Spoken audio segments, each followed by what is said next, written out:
ought to listen. But we're here to exhort one another, not to be critical of. We're going to have to educate. And you know where it's got to start? It's got to start right here. I said that in Burleson too, and I've said it all over Texas. We like to have recess rallies and tea parties and yell at Washington, D.C., but those men and women got their training on your school board and in your city council. And as you begin to study, if you're one of those political junkies like I am, you begin to study this cancer of federal-state dependence and look at how to fix it, you realize it's become very complex because not only does the state of Texas spend a lot of money trying to get money out of Washington, so does the city of Houston, and so does Harris County. And frequently, their interests are not aligned, so they're competing. You got your state, you're paying taxes to, and your county, you're also paying taxes to, and your city, using your own money against you, fighting one another over who's going to get the most space at the trough. I'm an old farm girl. Pigs on the farm don't look like Wilbur and Charlotte's Web. They don't. They stink, and they fight. And we've got pigs at the trough in Washington, and they stink, and they fight for a bigger share of that slop that's coming out of Washington, D.C. But it starts right here.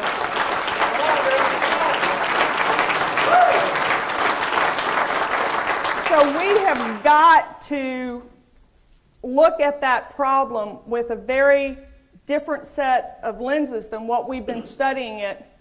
We've got to quit walking up to our elected officials and saying, how are you going to solve? Because government never solved anything. Ask your government to make sure that there is justice, that the laws that are on our books are applied equally to everyone, that our border is secure.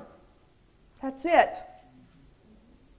Leave the rest of it to your family and your neighbors and your church and your community, and we'll be free. We will. Can you dream a minute? Can you taste that?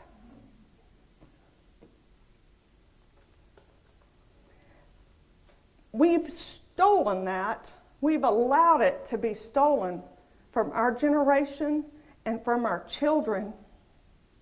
It's time, Texas, that we take it back. Boy, there's lots of writing out there about the problem. There's little about the solutions. President Reagan, it appears to me, and I'm campaigning, I'm studying, and Noe and I are trying to keep a business afloat that'll pay bills. So I don't mean that as an excuse. I share it with you as our reality. I'm studying all I can, and believe you me, I'm going to do my best to make you proud next Thursday. As best I can tell, Reagan went into office with some pretty good ideas, and these are the kinds of things that he was championing, and they didn't get implemented, and we're worse off today. But there are two kinds of federal grants, categorical grants and block grants. Categorical grants have a lot of strings attached to them where the Congress micromanages how you use that money and you spend. Any of you ever studied charitable giving?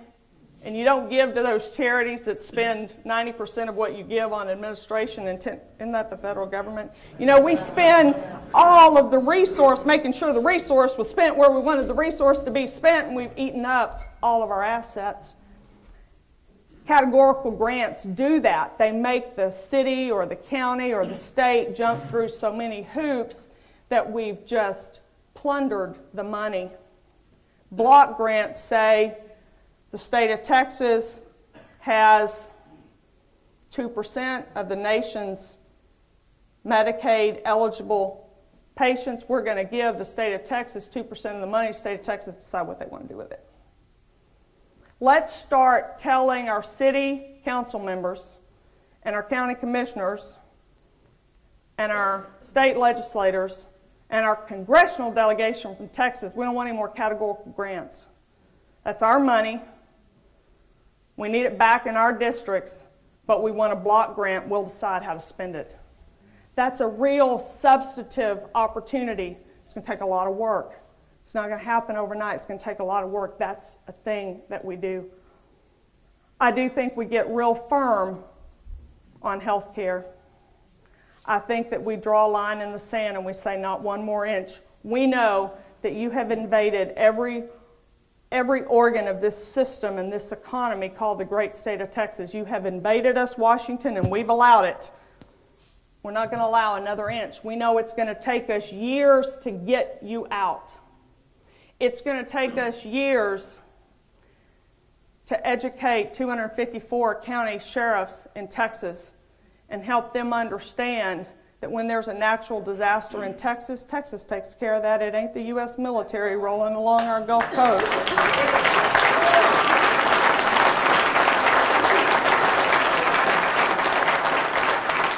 It's going to take a long time to do that. We've got to have leadership committed to that. I challenge you to exhort me and one another. You read, you study, where you find answers, let's get them on the table. Let's start talking about them, because there aren't any proposals out there except how to get more out of Washington. And the only way Washington has more to give is if they've taken more from you. And if you're like I am, you don't have much more to give, Washington. I frequently reference Russia. I hope no one ever thinks I esteem Russia as a great country, but I reference Russia often because as a high school student, as a young girl, from that perspective, the United States of America competed in every way with the great nation of Russia. It was, of course, a communist regime, and it took more and more and more from its people. And the people quit producing, and the country crumbled. I think it's important when we talk about the immigration problem. It's really not an immigration problem. It's really an invasion. When we talk about the invasion, it's important to talk about immigration and the importance of immigration, to remind ourselves that the wealth of a nation is her people. It's not our natural resources. If it were natural resources, Africa would be wealthy, and Japan would be poor. It's people that make a nation great and wealthy. We've got to remember that. We've got to quit stealing from people, because when you take from people, the wealth of a nation is gone. We've got the resources here, but if we don't allow one another to produce, Daddy used to say, you kids get out there and get after it. What does Texas look like if you have a governor who means it when she says the EPA will not come in and mess with energy in Texas? Texas energy producers, get out there and get after it.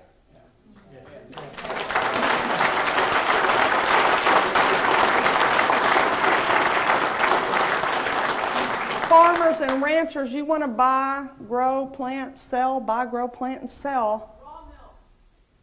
That's good. I grew up on that stuff. And hemp. And other crops. We had a drought in Texas, did you notice? Maybe some of you who live here in the city heard about it. But those of us that live in ag communities felt it. We're still feeling it. You feel wet today, but it hurts. We've got to change crops. We've got to allow farmers to find things that will grow in a dry climate and to produce it. We've got a wine industry that's trying to get off the ground here in Texas, and we tie their hands behind their back and don't let them produce. What are we doing? Do we want freedom and prosperity, or do we want tyranny and oppression? It is time that we have a change of our mindset, that we get serious about looking at what we're asking our government to do, that we rethink that, and that we teach our leaders what freedom looks like. Get back into that Constitution. Get into that Declaration of Independence. Look at the founding documents here in Texas and understand what a constitutional republic looks like. Let's use nullification